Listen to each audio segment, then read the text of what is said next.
இப்போ ஒரு காலத்தில் நம்ம பழைய தலைவர்களே நம்ம பேப்பரில் படிச்சிருப்பாங்க, அரசு மருத்துவமனையில் அனுமதி பெற்று சிகிச்சை பெற்றார் அப்படின்னு. ஏன்னா அப்போ யாருமே வந்து மருத்துவமனைக்கு போக மாட்டாங்க. நாட்டு வைத்தியம், உடல் ஆரோக்கியமாக இருந்துச்சு, நம்ம நல்லா நம்ம முன்னோர்கள் நல்லா வேலை செஞ்சதுனால. இன்றைக்கி வந்து அலோபதி மருத்துவத்தை தான் நம்ம முழுமையாக நம்பி இருக்கோம். அப்போ கஷ்டப்பட்ட மக்களுக்கு வந்து அரசு மருத்துவமனை தான் பாதுகாப்பு. இன்றைக்கி அரசு மருத்துவமனை வந்து நோய்கள் கொஞ்சம் இன்றைக்கி அதிகமாக இருக்குது. அரசு மருத்துவமனைகளில் விரைவாக ட்ரீட்மெண்ட் கொடுக்கணும். இன்றைக்கி ஏன் தனியார் மருத்துவமனைக்கு போகிறாங்க? தனியார் மருத்துவமனைக்கு போகிறதுக்கு காரணம் என்னென்னா, நம்ம வந்து முன்னால் இன்றைக்கி நம்ம கொஞ்சம் நாகரிகம் பெற்று கொஞ்சம் தனிமையாக இருக்கணும்னு நம்ம விரும்புகிறோம். அப்போ அரசு மருத்துவமனைகள்லேயும் வந்து தனி அறைகள் கொண்ட பெட்டுகளாக உருவாக்கணும். ஏன்னா நம்ம பட்ஜெட்டு 1.5 லட்சம் கோடி பற்றாக்குறை பட்ஜெட் போடுறோம்.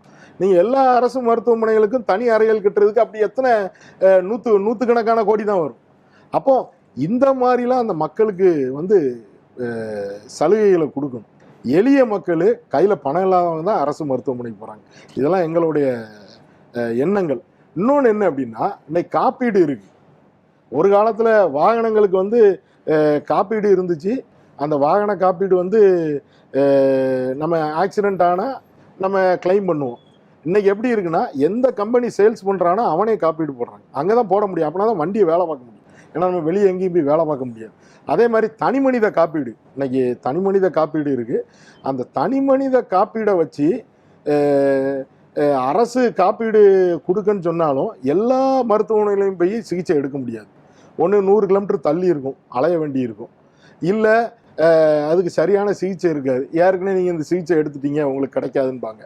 அதனால் இந்த மனிதர்களுக்கு காப்பீடு மூலம்தான் மருத்துவம் அப்படின்ற சூழ்நிலையை மாற்றணும்.